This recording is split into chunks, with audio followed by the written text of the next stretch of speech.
Hi bro. Hi. Visuals అప్పట్లో troll అయ్యాయి కదా, సో థియేటర్ ఎక్స్పీరియన్స్ ఎలా ఉంది? సో విజువల్స్ అనేది నిజంగా ఒకప్పట్లో టీజర్ రిలీజ్ అయినప్పుడు, ట్రైలర్ రిలీజ్ అయినప్పుడు కూడా, ట్రైలర్ రిలీజ్ అయినప్పుడు కొంచెం మారింది, కరెక్ట్ చేశారు దాన్ని.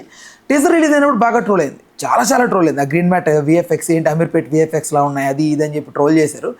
అది మంచు విష్ణు కొంతమందిని ఎవరైతే ఈ విఎఫ్ఎక్స్ మీద రివ్యూలు చెప్పి కొంచెం జాగ్రత్త చెప్పే ప్రయత్నం చేశారో వాళ్ళని టీమ్గా హైర్ చేసుకొని వాళ్ళ ద్వారా సీజీ షార్ట్స్ అన్నిటిని కూడా క్లియర్ కట్గా వాళ్ళకి చూపెట్టి సో దాన్ని కొంచెం చెక్ చేయించి బయటకు వదిలేడు కాబట్టి కొంచెం వర్కౌట్ అయింది. అక్కడక్కడ కొంచెం ఎడిటింగ్ మిస్టేక్స్ ఉన్నాయి.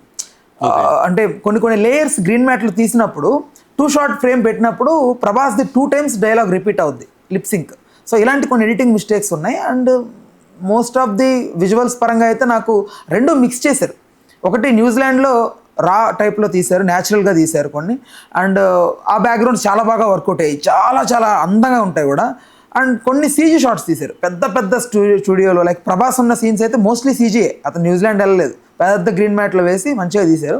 అక్కడ కొన్ని తెలిసిపోతాయి మనకు, లైక్ మన గ్రీన్ మ్యాట్ మనం యూస్ చేసి గ్రీన్ మ్యాట్ ఎలా ఉంటుందో అలాగే తెలిసిపోతుంటుంది. అక్కడ కొంచెం డిసప్పాయింట్ అవుతాం, ఎందుకంటే తీస్తే ఒకటి న్యాచురల్గా తీయాలి.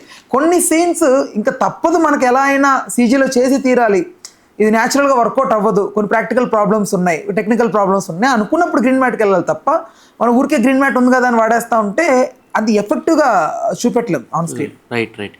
ప్రీ బుకింగ్స్ పెద్దగా లేవు కదా, బట్ మూవీ చూశాక బుకింగ్స్ ఏమన్నా పెరుగుతాయి అనుకుంటున్నావా? అంటే లైక్ ప్రీ బుకింగ్స్ కూడా నిజంగా అది ఎందుకు లేవు అనేది ఒకసారి మనం మాట్లాడుకోవాలి. మోస్ట్ ఆఫ్ ది రీజన్ ఇక్కడ కన్నప్పకి ఫస్ట్ నుంచి బజ్ ఉంది, హైప్ లేదు. బజ్ వేరు, హైప్ వేరు. బజ్ అంటే ఏంటి, ఒక సినిమాలో ఇంతమంది స్టార్ కాస్టింగ్ ఉన్నారు, ఇంతమంది నటిస్తున్నారు, Manchu Vishnu for the first time తన లైఫ్లో కొన్ని కోట్ల రూపాయలు ఖర్చు పెట్టి ఆస్తి మొత్తాన్ని తాకట్లో పెట్టి సినిమా తీస్తున్నాడు, కన్నప్ప అనే బయోగ్రఫీ తీస్తున్నాడు, ఇది ఎలా ఉంటుంది అని ఒక బజ్. అందులో ప్రభాస్ ఉన్నాడంట, అక్షయ్ కుమార్ అంట, మోహన్ లాల్ అంట, శరత్ కుమార్ అంట, ఏంటి ఇంత పెద్ద అనే ఒక బజ్ ఉంది తప్ప వీళ్ళందరూ ఉన్నారు కదా అని హైప్ లేదు. ఎలా అయినా ఖచ్చితంగా ఫస్ట్ రోజు ఈ సినిమా చూసేయాలి, ఎలా అయినా ఫస్ట్ రోజు వెళ్ళిపోవాలి, ఈ సినిమాలో ఏముందని చూసేయాలి అనేది ఆ కుతూహలం లేదు. వై బికాస్ ఇది మెయిన్గా ఇది ఒక భక్తుడి స్టోరీ కాబట్టి అందరికి ఎక్కలేదేమో. ఈ మధ్యకాలంలో చాలామందికి దేవుడు సినిమాలు ఎక్కడం లేదు.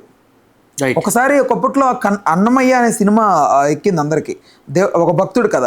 తర్వాత కన్నప్ప అనేది అంతగా, అంటే శ్రీకాళహస్తికి ఒక పుణ్యక్షేత్రంగా పేరున్నప్పటికీ కన్నప్పకి కొంతమందికి మాత్రమే తెలుసు కన్నప్ప గురించి. బట్ అన్నమయ్య అనే క్యారెక్టరైజేషన్ని ఎఫెక్టివ్గా చూపెట్టారు రాఘవేంద్రరావు గారు అప్పట్లో. బట్ కన్నప్పకు వచ్చేసరికి అది కొంచెం వర్కౌట్ అవ్వలేదు అని అనిపించింది. ప్రీ బుకింగ్స్ స్లోగా ఉన్నాయి కాబట్టి నెక్స్ట్ సినిమా చూసి బుకింగ్స్ పెరుగుతాయా అని అంటే ఈ వీకెండ్ వరకు నేను చెక్ చేశాను, ఎక్కడ కూడా నాకైతే ఎఫెక్టివ్గా కనిపించలేదు. ఖచ్చితంగా ఇది సినిమా వర్కౌట్ అవుతుంది, బ్రేక్ ఈవెన్ వరకు వెళ్తుంది అని అయితే చూడాలి. ఇంకా ఫ్యామిలీ ఆడియన్స్ దీనికి మౌత్ టాక్ పెరిగి ప్రభాస్ క్యారెక్టర్ వల్ల చాలా వరకు అందరూ కూడా ఫ్యాన్స్ అందరూ బాగా చాలా రోజులైంది ఆయన స్క్రీన్ మీద చూసి, ఆల్మోస్ట్ 1 year దాటేసింది. సలార్ తర్వాత ఇప్పటి వరకు సినిమా లేదు కాబట్టి అందరూ ఆయన కోసం వెళ్తే మాత్రం బుకింగ్స్ పెరగచ్చు. రైట్. మీరు కన్నప్ప సినిమా చూసినప్పుడు అది ఒక పౌరాణిక కథగా కాకుండా ప్రత్యక్షంగా దేవుని చూసినట్టుందా? అంటే అనిపించింది నాకు నిజంగా. ఎవరి క్యారెక్టర్ అనిపించింది? రైట్, అంటే మోస్ట్లీ ఇప్పుడు శివుడు క్యారెక్టర్ చేసినట్టు అక్షయ్ కుమార్ గారికి సంబంధించి ఆయన చూసినప్పుడు ఓకే, చాలా వరకు మనం చాలా సినిమాల్లో చూస్తూ వచ్చాం.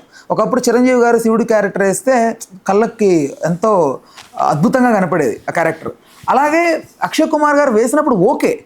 అండ్ మోస్ట్లీ ఇక్కడ దేవుడి పేరు చెప్పి మాయలు మంత్రాలు ఇవన్నీ ఎక్కువ ప్లే చేయలేదు, అది బాగా అనిపించింది. అండ్ శివుడి యొక్క భక్తి గురించి, శివుడు అనే ఒక ఎమోషన్ గురించి ఒక పాట ఉంటుంది, విష్ణు పాడే పాట.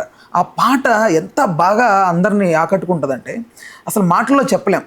అసలు విశ్వం అంతా శివుడే ఏమో అనే ఒక ఫీలింగ్, ఒక టెంపుల్కి వెళ్ళిన ఫీలింగ్ ఆ సాంగ్ వరకు పర్టికులర్గా. కొన్ని సీన్స్లో అంటే ఇంత భక్తి ఉండడానికి రీజన్ కూడా ఉంది శివుడి మీద, ఖచ్చితంగా ఇంత భక్తితో ఉండొచ్చు మనం శివుడి కోసం అనే ఒక ఒక ఒక ఒక కన్ఫర్మేషన్కి వస్తాం లాస్ట్కి.